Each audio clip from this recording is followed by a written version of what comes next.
Hi, my name is Vogue Robinson. I am the former Clark County Poet Laureate. I'm a spoken word artist, I'm a writer, and in general, a mixed media artist as well. I get to read you poems today for the Las Vegas Book Festival. I am glad to be here and to share my work. What I'll be sharing from is my book. It's called Vogue 316. Which is just a fancy way of saying the gospel according to me. And I just wanted to, I don't know, like testify. Like testimony is my favorite thing. So a lot of the ways it's just talking about really terrible situations that turned into something better for myself, for my family. Just trying to shift my perspective and make it through each day. Each day has a new challenge. So this is how I meet them. This is how I used to meet them anyways. Most of this stuff is still relevant to my life, but yeah, I'm here to share. So thank you for being here, and thank you for making time to listen to poetry. So let's dig in.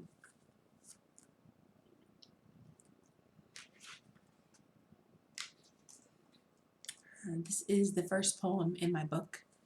It is called Sometimes I Forget to Breathe. Sometimes I forget to breathe. Sometimes fears sink their canines into my tongue. My stomach is overcome, bulldozed by doubt. Angst weighs in the pit beneath my lower eyelid, and I am lucky to even get out my heart's prayer. This physical space always feels cramped and borrowed. I am always too wide, too loud, too presumptuous, zealous. I am a well overflowed with wishes.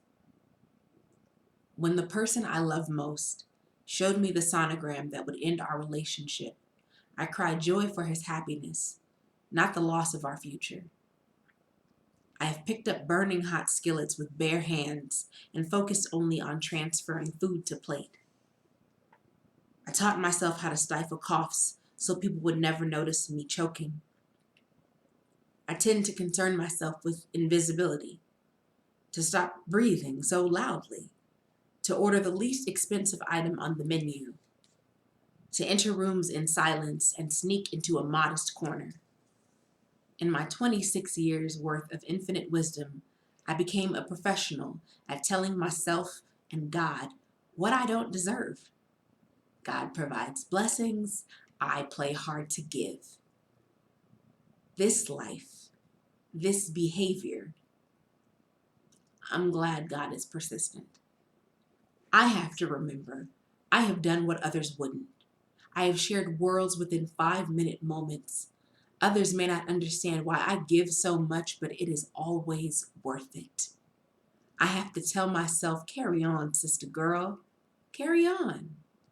No matter where I am, there's a place I belong. I deserve to be loved, deserve to be forgiven, deserve to be well fed, bedded well, and by deserve, I mean I don't deserve any of this more than the next human being sucking air at the very least. I deserve to be thankful. Remember, in the early 80s, two children put their hands together, and the only thing they asked God to give them was a little sister. I have to remember I'm the product of the prayers of children.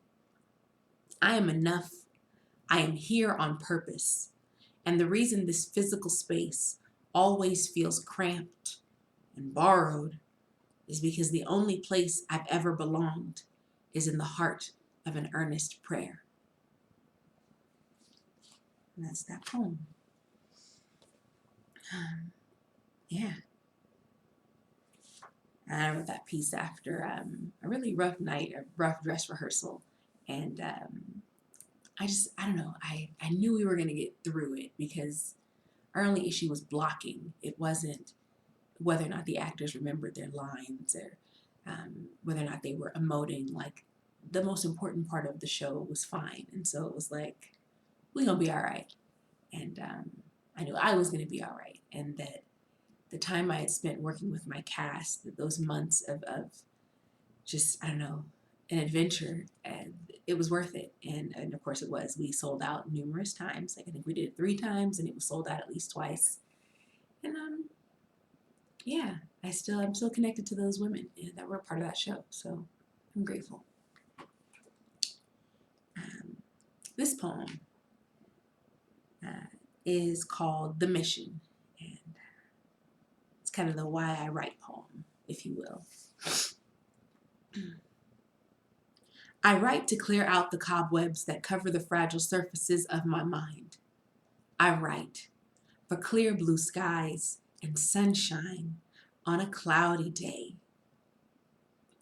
I write to remember what hope feels like, to pay homage to people I've forgotten, for people who have given me stories I've never deserved, for friends unafraid of creating another family and accepting me in it, for sacrifice in the raw, for the woman I will one day become. I write my poems for people who deserve them, like my grandmother, who refuses to pass away until she feels like we no longer need her. My sister, whose heart is made out of glass, beautiful when it catches the sunlight, smooth to the touch, dangerous when broken. My cousin, who at 16 was paying bills, buying groceries, and raising his nephew while his grandmother surrendered to Alzheimer's, and no one even noticed. For my younger cousin, who had the courage to speak at his own mother's funeral and didn't shed a single tear. For Nicole Mehta, a woman who acts as her own compass and has taught me how to respect others as they are. For Mani and Danielle, who remind me of how much poetry has changed my life. For Francine Sapita Blackshear, who cannot have a conversation without uplifting my spirit to God for freedom. For Aunt Black, whose first poetry album still leaves me full. He says, God's not finished with me yet, so I am unmastered. For Rudy Francisco, whose passionate ambition always makes me question whether I can give poetry the commitment it deserves. For Viet Mai, who is secretly teaching me how to say no. For Jessica Molina, a constant gardener pruning away at her insecurities, scouring her feelings for purity the same way she scours her kitchen counters. For Christopher Wilson, who stood by my side the first time I ever performed at an open mic. I perform to remind myself that I am amazing, because sometimes I forget when I'm not on stage. This is for my God, how in all things I do, I try to acknowledge Him, how my clarity and inspiration never ceases to come, how I've denied God more than 3 times, and I've never been denied love. That's that poem.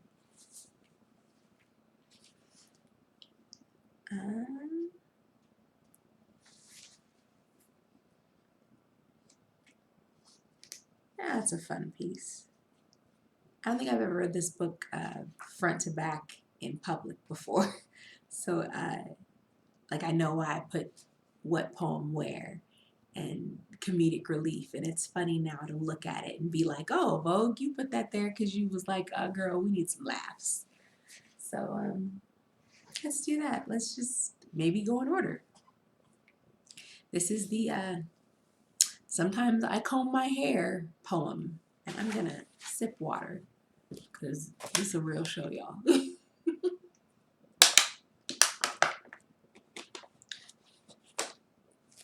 Okay. Oof. I'm pretty sure my hair and combs have always been adversaries, with my ears and someone's hands caught in the crossfire. Whether it was the pressing comb who scalded the side of my ear, or regular combs who often and impolitely broke off in my hair. There were always casualties of the ongoing war. These days, doing my hair really just depends on my patience level. My hair is extremely thick. It takes hours to be tamed, and perms Perms have a limited effect on my hair, so I've decided that my hair is victorious and I will allow it to be. So now when you see me, it will be braided or it will be in a natural state and you can love it or leave it alone. Because Maya Angelou said, I've learned that people will forget what you said. People will forget what you did, but people will never forget how you made them feel. Remember the way I make you feel. I want people to remember me for my demeanor, not for the hair on my head. Sometimes I'm an all over the place black woman. My hair is subject to infinite change. Please don't judge me solely based upon my hairstyle. Understand that my afro, as wondrous as it was, did not make me Afrocentric. My locks, as glorious as they were, did not transform me into an aware, reggae-listening, marijuana-smoking sister. My decision to get my hair braided into individuals did not mean I felt a deep sense of regret for cutting all my hair off. And when my hair is short, it does not make me any less of a woman. It means I am a risk taker. It means I have comfort and confidence in my inner and outer essence to surpass society's suppressive view of classic beauty. So many young ladies suffer from low self-esteem, anorexia, bulimia, all because they want to fit into the mold of what beauty is in America. But I have found my own undying cure, looking to individuals for their own beauty, seeking out their passions, respecting their strengths and weaknesses, and accepting them as children of God. I encourage you to do the same.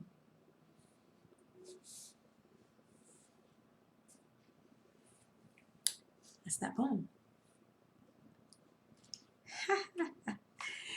Oh, Lord. This is please stop advertising ways to take away my flavor. It was lit. Okay.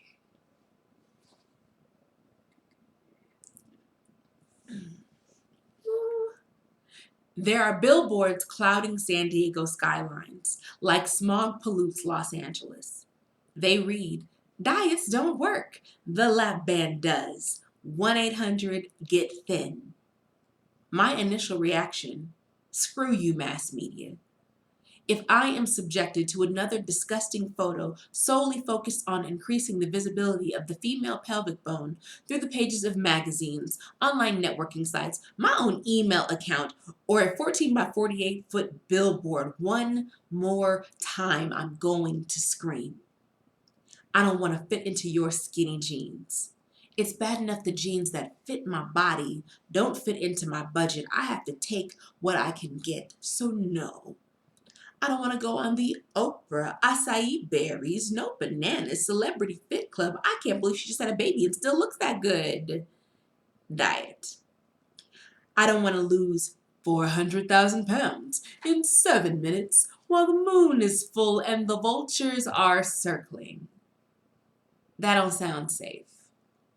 I'm busy trying to improve my health, as opposed to being concerned with your prescription to inject myself with silicone and magical weight loss syringes like they're the cure to the AIDS epidemic you've engineered to destroy the immune system of my self-confidence.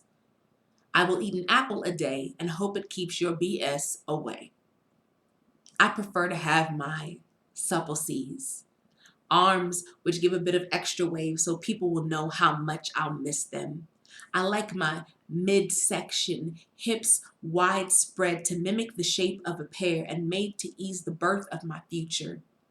I'll keep my thick thighs and slightly muscular calves. They bring a natural rhythm to my stride that your diets could never provide.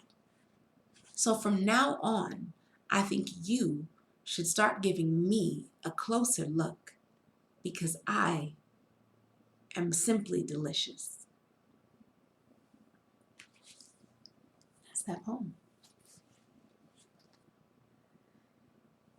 Oh, danger love, y'all. It's in the middle of the book.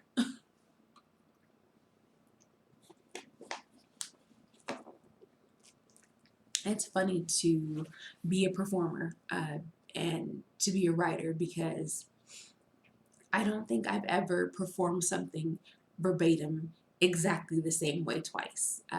And I've grown to embrace that because Jill Scott is a performer that I really love. She's a singer, but she can like sing in operatic tones, and she'll slow a song down and make it like a jazz remix, or she'll speed something up and give it like some extra bass. And I love that about her, that you will never go to the same show twice. Um, I don't think I'm as dynamic, but I I do want to be different, and hope that it's memorable. So yeah, let's try Denture Love sitting down. uh, and red, weird. I want to be with you long enough to notice newly formed moles on your face and trace them back to our lineage. Long enough to sit on park benches, facing the calm ocean and have the sunset say, "We are the most beautiful thing it has ever witnessed." Long enough to fall asleep in the middle of the day, quilted beneath piles of unread newspapers. I want to be with you long enough to accidentally put on your prescription bifocal glasses and still see through them clearly because of how well I know your perspective. Because one day, both our chests will sag lower than we ever imagined. When hair starts and stops sprouting in awkward places. When Bride of Frankenstein streaks of gray and white stretch across the majority of my crown, and bald spots form landmarks on your scalp, showcasing places we've both seen and forgotten, but it's cool, because I'm ready for that denture love. Yes. Remove portions of our bodies and place them in containers for cleansing so we can be together in two places at the same time, the bedroom and the bathroom. I want to pick out my first cane with you. We can go orthopedic shoe shopping together, baby. We can kick it old school, in wheelchairs with baseball cards attached to the spokes of our wheels with clothespins so we can make that rhythmic clackety clack sound whenever we roll around. I want to trace my arthritic fingers along the varicose veins under your desert cracked and wrinkled flesh until I find an oasis in your cataract-filled eyes and remain there. Nothing will obstruct our double vision. Our love will never be a mirage. One day we'll have a home filled with things priceless and forgotten, and that old people smell will never really seem to notice. Synchronized hearing aids will pick up the sounds of our grandchildren's laughter and will smile. Mouths just homes for our taste buds to retire in comfortably. Bones. Our bones will creak louder than the wooden floors we roll on. I want to lead a life with you, where every small daily action I perform is a testament to our love, tried and true. From giving you the extra pillow on the bed, to plugging your nose when you snore, to sacrifice. One day, we'll be old and decaying, and the only things we'll be sure of are our dentures and our love.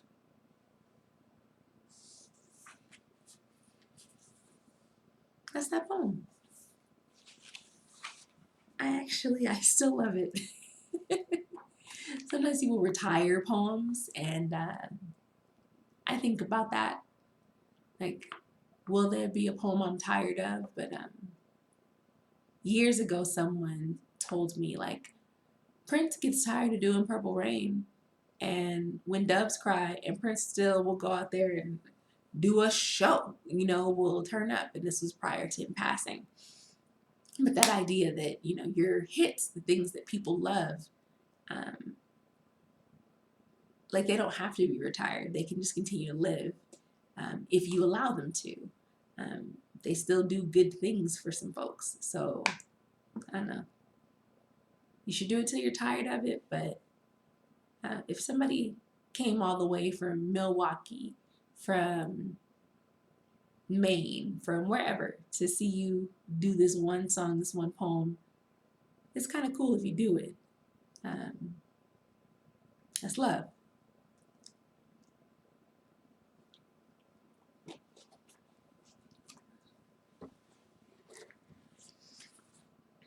This poem is called Use Your Words.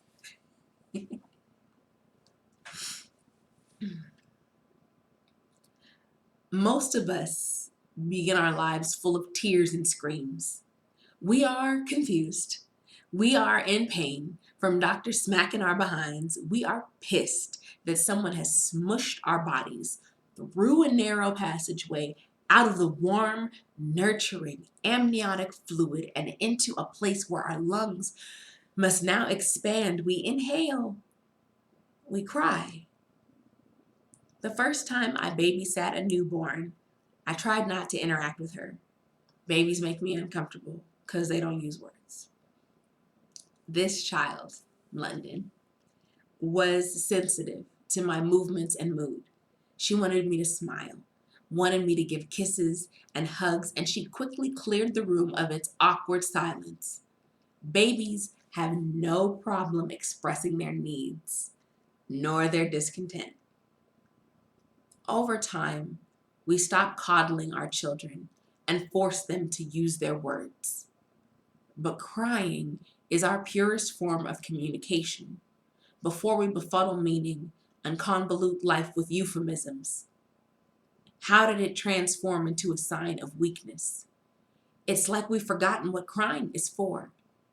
It is for absolute joy and clarity, for the father who has lost his daughter, for the man overflowing with rage, for the child who learns the wrath of her parents after talking back, for the mother all out of baby wipes whose child just overpooped her diaper, for the death of Mufasa and Your Pet Rock, for Toy Story 3, for onions and spilled milk, for the last Girl Scout cookie and an empty bag of M&Ms, for holy socks, double rainbows, and blue sky. I cried in the middle of a class while discussing my dreams because I realized sitting in that seat, speaking to my professor, and graduation less than 2 weeks away, I was mere moments from becoming everything I said I wanted to be when I grew up.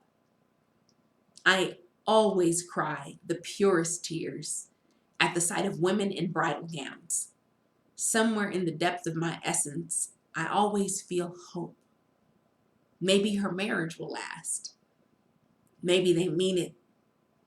Maybe if my best friend can connect and commit to the love of his life, then one day I can have that too, right? I wrote a poem through tears and snot in a dark closet in my own empty apartment. I don't know who the hell I was hiding from. I don't even know if I hid because I was ashamed. I just felt weakened. I felt tired and weary. I felt like the moon was full and my face was the beach overcome by the rising tide. I felt like I was drowning in every emotion I had locked away. Crying is for humans. For the days we wonder if someone will ever love us unconditionally. When I worry that no man will ever find me desirable enough, I won't ever possess the qualifications to be called wife. Old betrayal left me molested and placed in foster care. Insecurities send fault lines through my speech patterns, but I still have friends who understand me, who will always love me. Before there are words, there is noise, and there are tears. Parents become attuned to the intonation of their child's voice. I am becoming more comfortable speaking this mother tongue in public. I cry often. I am unashamed. I am proof that God lives in all things, even a tiny drop of water falling from a child's eye.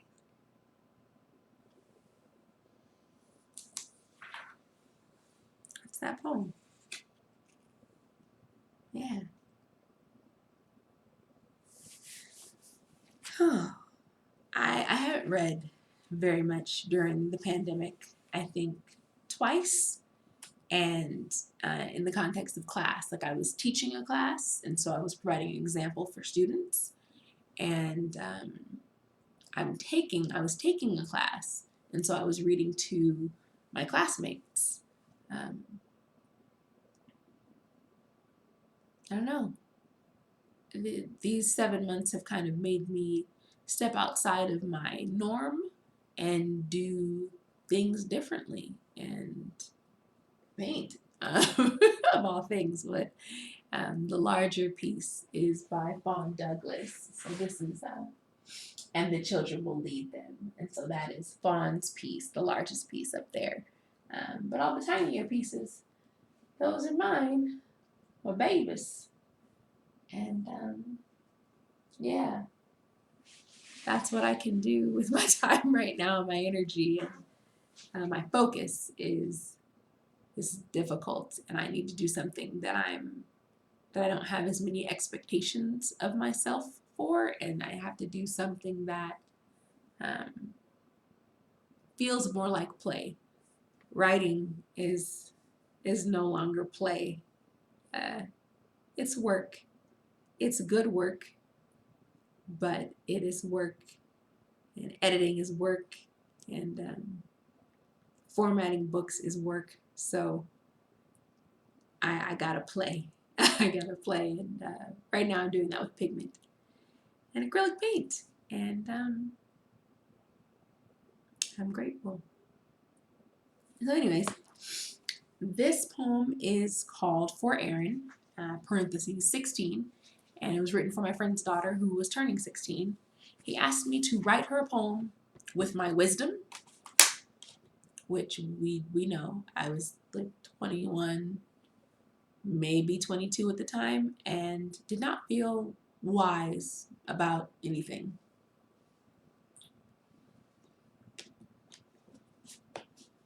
So that's that. Woo. Okay. Apparently, the manual on being a woman reads like the back of a shampoo bottle. Step 1, find a man. Step 2, keep him. Step 3, make babies. Step 4, raise them and take care of your man. Repeat steps 1 through 4 as necessary, by any means necessary. Boom, it's that simple. And so many women have become consumed with passion or despair while in search of the one we've forgotten how to nurture ourselves. As women, we have the ability to push through pain and bring forth life. No one ever teaches us how to push through the pain that brings a relationship to its end. It's just something we learn. Here are the vitamins I've taught myself to swallow, and some things I wish someone, anybody, would have told me when I turned 16. You often have more power than you realize. Some people will just do things to test your limits, find your voice, and say no. When a hand wanders without invitation, move it away. For the tough situations, there's always mace, pepper spray, Couboutons, and family. They all work. The Lion King had a bit of wisdom tucked into it. You can run from your past or learn from it. Rafiki quotes. Learning takes less time than wishing you never made a mistake. Speaking of mistakes, hold the people you date to the same standards you hold your friends to. A significant other should also be a significant friend. Being prepared always pays off. Tampons and pads should be in every purse or backpack you own. Trust me, someone will need them. You may notice that more women than men will tell you you are beautiful, radiant, intelligent, or kind. Believe them. Surround yourself with loving people. They can see you from a better angle than any mirror. Believe me, when people tell you that you're so young, believe them. Because this world is your ocean. Take off your shoes and get your feet wet. Build a boat and sail above it. Let the wind be your guide. Take lessons, put on scuba gear, and explore how amazing it is. Lay out in the sand and enjoy the warmth of the sun. Pick up a seashell, whisper a question, and listen for an answer. Let the moon be your DJ and the stars your disco lights, and you better dance to the crashing of waves. Grab a plastic bucket, build a sand castle, name it after a loved one who has passed. Watch the tide wash it away and accept that all things are beautiful and all things are temporary, except love. I wish somebody would have told me, if God is love, then love is abundant. We have love like mangoes in Belize. We should be tossing it back and forth at each other freely. There will always be more. That's that poem. I think this is the last piece I'll be reading. Yeah, maybe two, because it's short. But thank you for rocking with me. This poem is called Aunt Juanita. Is her piece up here? No. She used to wear a lot of the color blue, and so I painted 2 or 3 paintings with like every blue I could find in her honor. Every shade of blue. So here's this piece, Aunt Juanita.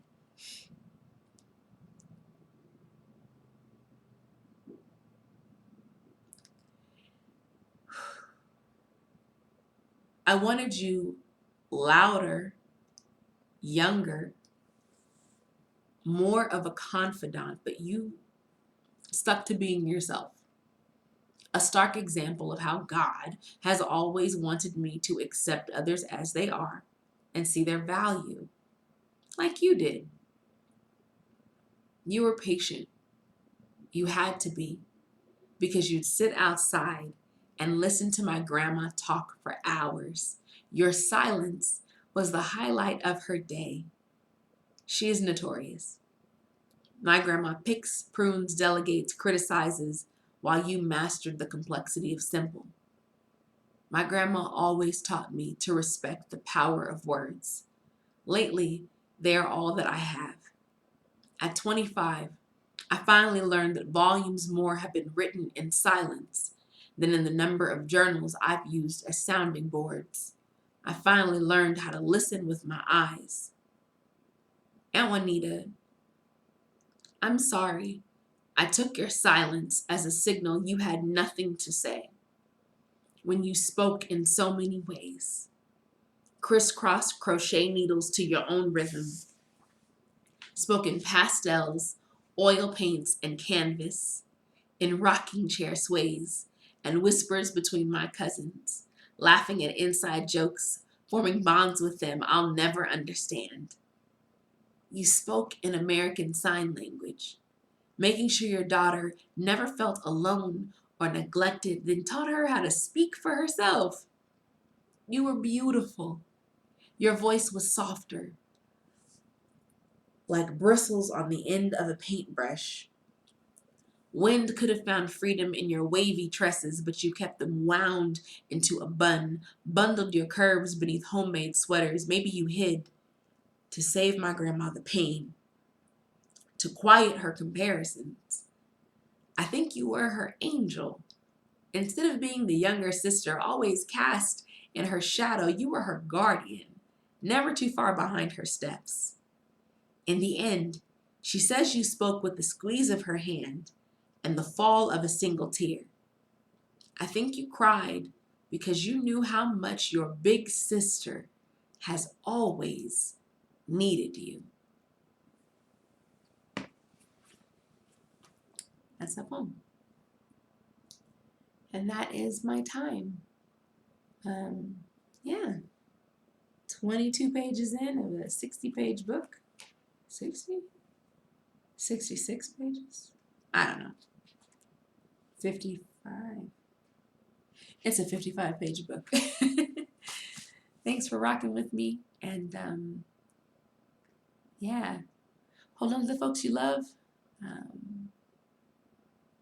Yeah, thank you very much. Take care.